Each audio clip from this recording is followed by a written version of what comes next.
할렐루야. 주님의 평강이 여러분의 심령 가운데 오늘 이 하루도 함께하기를 원합니다. 어제 하루 종일 귀한 단비가 내렸습니다. 오늘 새벽에는 이제 모든 것이 조용하게 또 시작하는데요. 저와 여러분 가운데 그 은혜의 물들이 또 함께 여러분과 마음을 또 만져주시고 또 이 새벽 말씀을 통하여 함께 더 은혜 가운데 나아가기 원합니다. 저와 여러분들이 오늘 함께 나눌 우리 기쁨의 언덕 말씀은 사무엘하 22장 26절에서 31절 말씀, 함께 말씀을 찾아서 우리 읽고 묵상하는 시간 가지겠습니다. 제가 본문 말씀을 읽겠습니다. 자비한 자 중에는 주의 자비하심을 나타내시며 완전한 자에게는 주의 완전하심을 보이시며 깨끗한 자에게는 주의 깨끗하심을 보이시며 사악한 자에게는 주의 거스르심을 보이시리이다.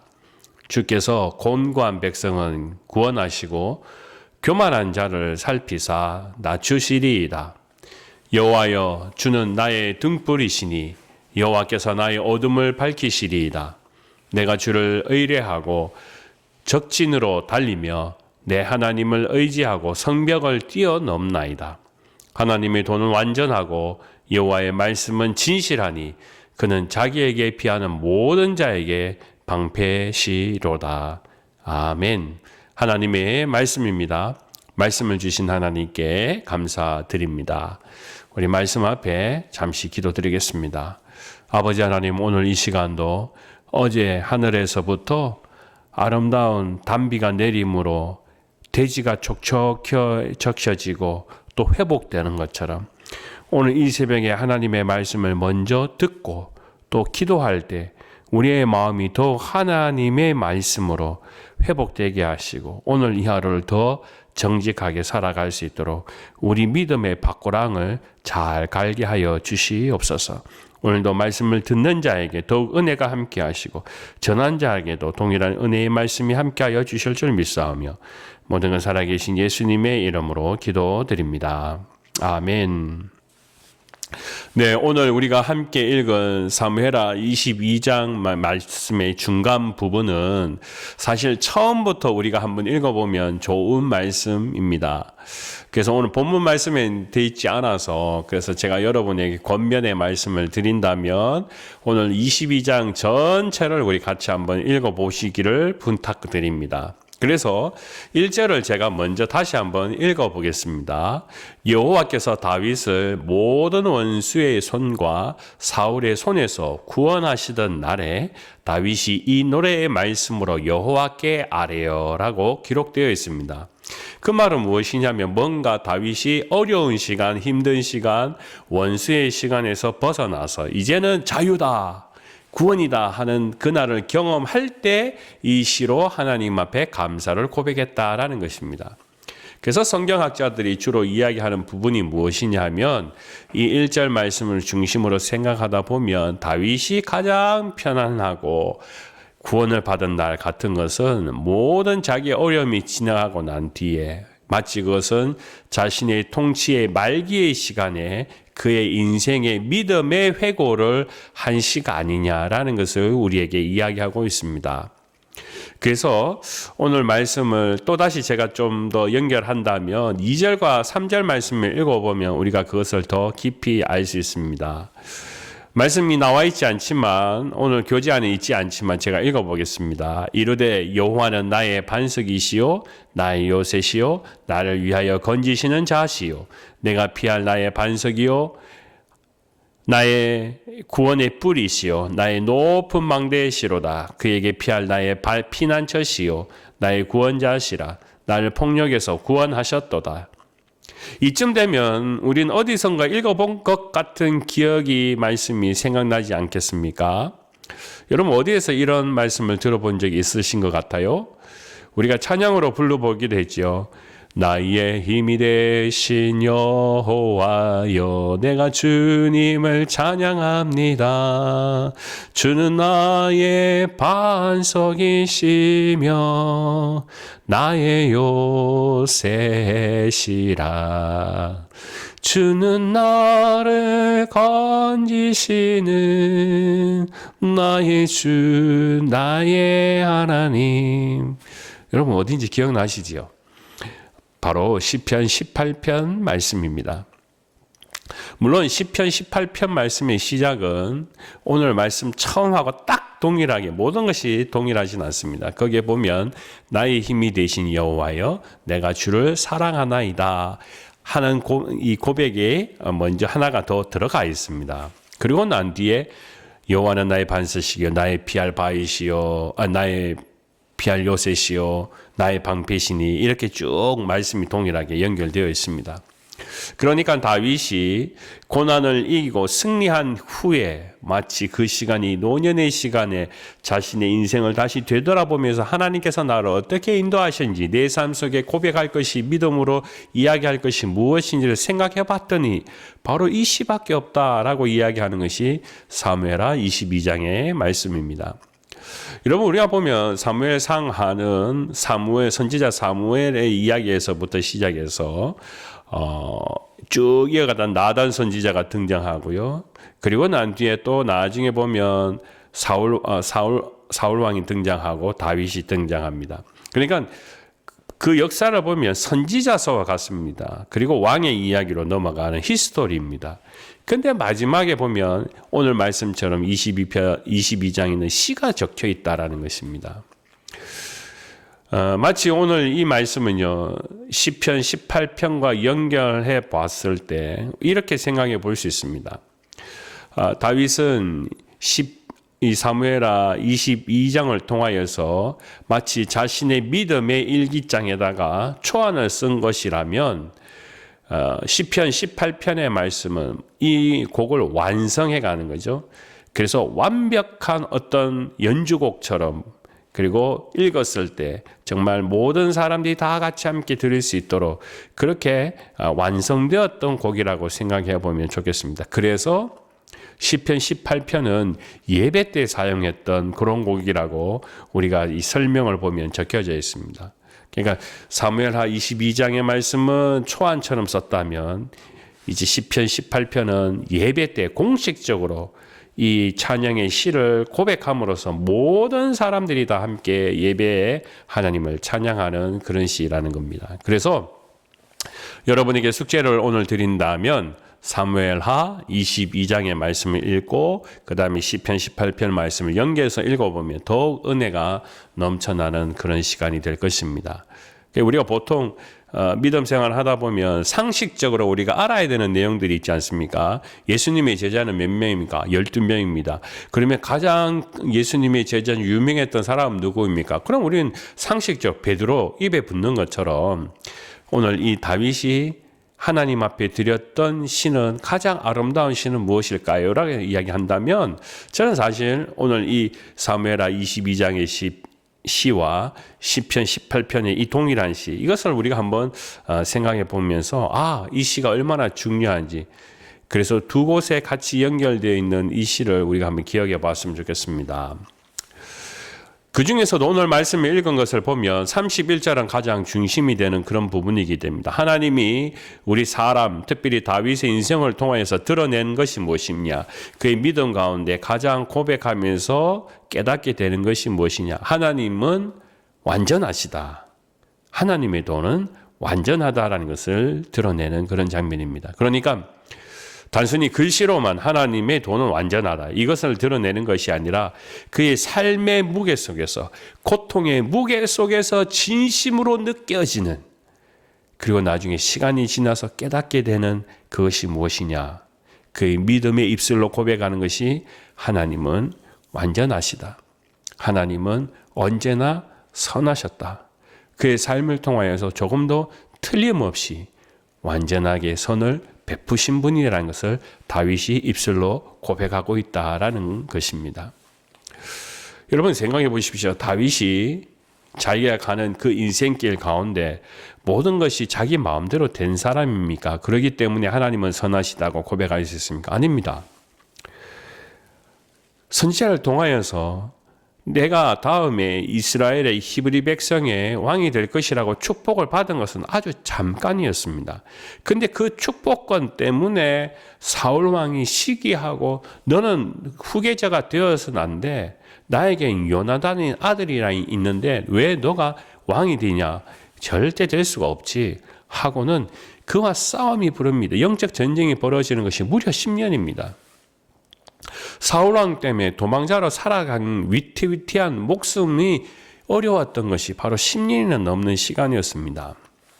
심지어 그가 왕이 되고 난 뒤에 자신도 모르게 왕의 신분을 가지고 범죄를 저지르게 됩니다. 그것 때문에 죗값으로 사랑하는 자녀를 잃어버리게 됩니다. 그 중에 또 어떤 자식은, 압살롬과 같은 자식은 정권을 빼앗겠다고, 아버지를 내가 가만두지 않겠다고 반란군의 우두머리가 되어서 자신의 목숨을 노리는 그런 우여곡절도 있습니다. 근데 하나님이 선하시다고요?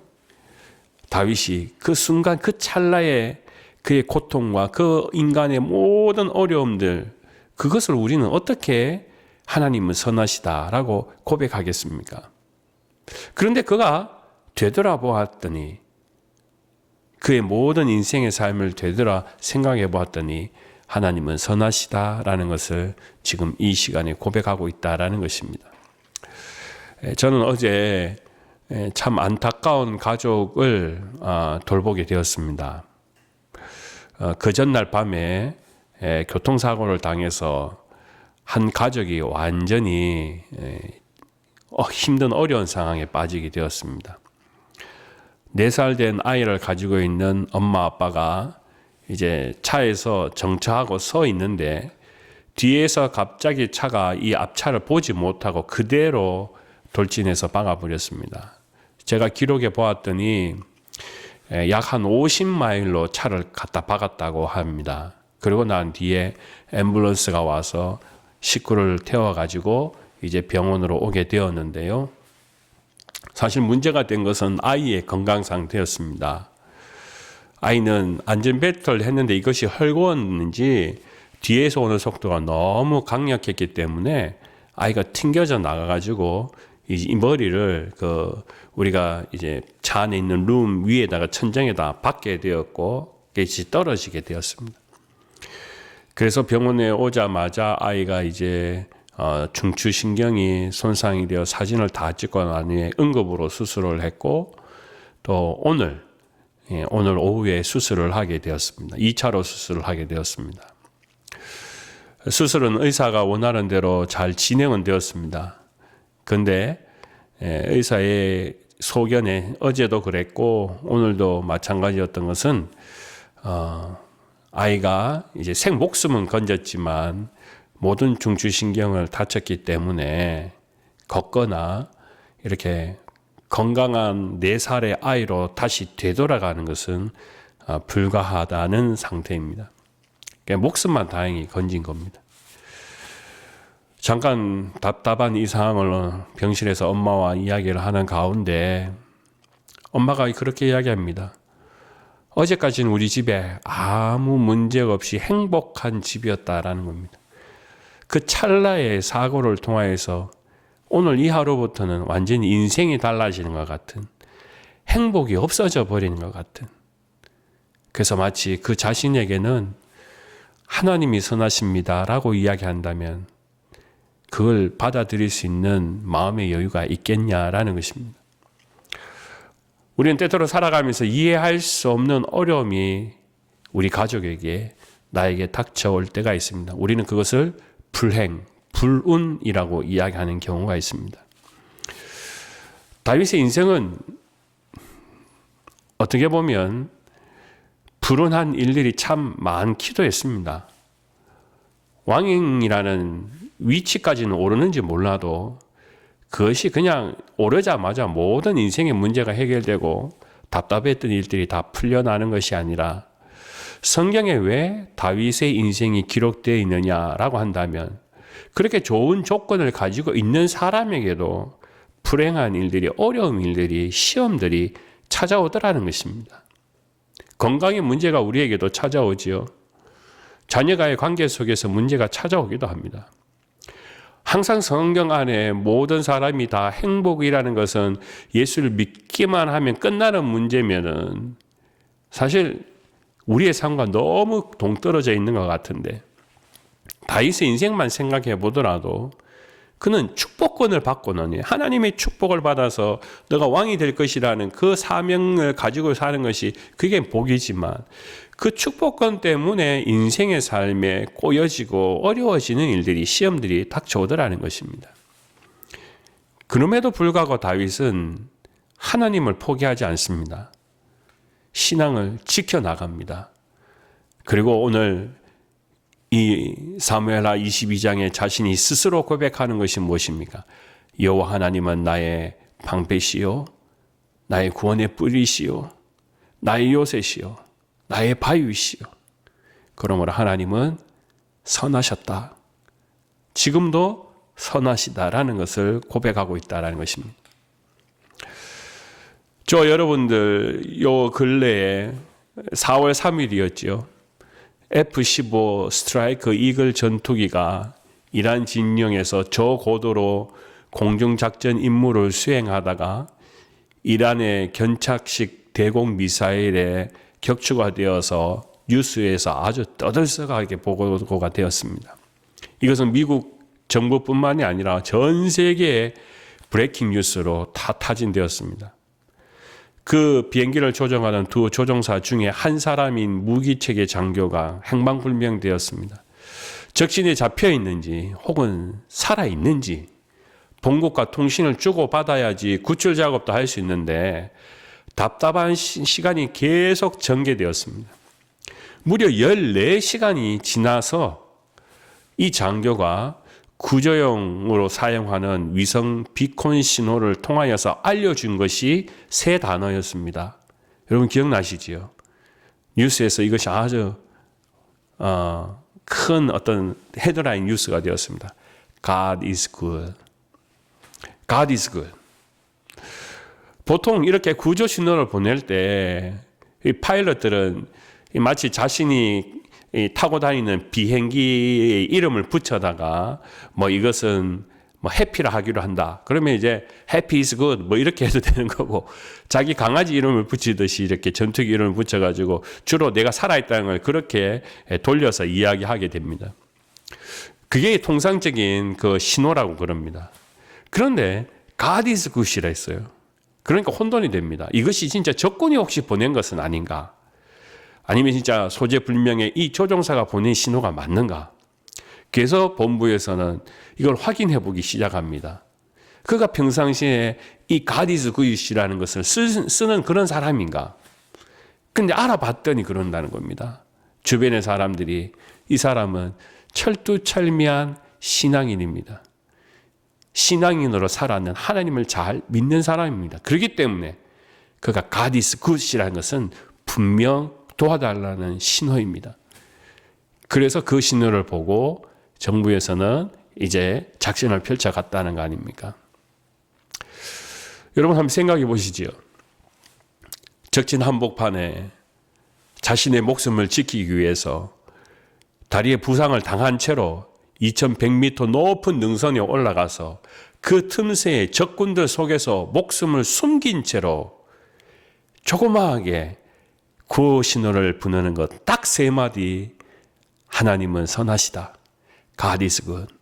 그 믿음의 확신과 신호를 보낸다는 것이 얼마나 자기에게는 이 생명줄과 같은 것이냐는 겁니다. 주로 어떤 사람들은 거기에 위험을 하다 보면 무섭고 두렵고 떨리기도 하고, 혹시 내가 언제 잡힐지 모르는데, 이런 무서움에서 자기가 그 곤욕 속에서 두려워할 수도 있는데도 불구하고 그의 마음에는 God is good. 하나님은 선하십니다. 하나님의 그 선하심의 결과가 그의 생명을 구출하게 되는 아주 좋은 신호가 되었다는 거 아닙니까? 다윗의 인생도 그랬습니다. 하나님의 선하심은 나 혼자 신음하는 그 순간, 그 고통, 그 절망 속에서도 함께 하신 하나님이셨다라는 겁니다. 그것은 지금도 여전히 다윗의 인생의 후반 가운데 고백하는 그 신앙은 변함이 없다라는 것입니다. 오늘 저도 여러분들도 우리가 그 믿음 가운데 함께 서 있는 믿음의 동력자들 아니겠습니까? 더 오늘 이 다윗이 하나님 앞에 고백하는 진실된 마음을 우리가 조금 더 깊이 묵상하고 우리가 곱씹으면서 하나님이 어떠신 분인가? 하나님 우리 가정 가운데, 내 삶 가운데, 지금까지 역사하신 인도하신 가운데 하나님 어떠신 분인가? 마치 전투조종사 파일럿처럼 가장 그 적진에서 위험한 순간에 내 생명을 한순간도 담보하지 못하는 그 속에서도 내가 구호를 보낼 수 있는 것은 God is good. 하나님은 선하십니다. 그것이 바로 다윗이 붙잡았던 그가 고백했던 신앙의 일이라는 겁니다. 오늘 저와 여러분들 더욱 오늘 나를 지키시는 나의 요새시요 나의 방패이시요 나의 구원의 뿌리신 하나님을 찬양함으로 더 주님과 동행하는 또 기도하는 이 새벽이 되시기를 주님의 이름으로 축원합니다. 기도하겠습니다. 아버지 하나님, 하나님께서 다윗이란 한 사람을 통하여 그의 생명 가운데 하나님이 누구이신지를 보여주는 것처럼 우리도 작디 작은 인생의 길 가운데 저희를 인도하여 주셔서 하나님을 신뢰하고 믿게 하시고 또 지금까지 이민자의 삶을 우리가 뚜벅뚜벅 걸어가게 하여 주시니 때로는 우리가 인생의 건강의 문제로 고민하고 매일 하루하루 살아가는데 지친 일도 있지만 하나님의 선하심은 변함없이 오늘도 함께하는 이 믿음을 제가 꼭 지켜가게 하여 주시옵소서. 오늘도 그 기쁨 때문에 살아가는 활력소가 되게 하시고 힘이 되게 하여 주실 줄 믿습니다. 오늘 말씀을 함께 듣고 고백하는 자들에게 더욱 하나님의 성령의 충만함이 함께 내려지게 하여 주실 줄 믿사오며 모든 것 살아계신 예수 그리스도의 이름으로 기도드립니다. 아멘.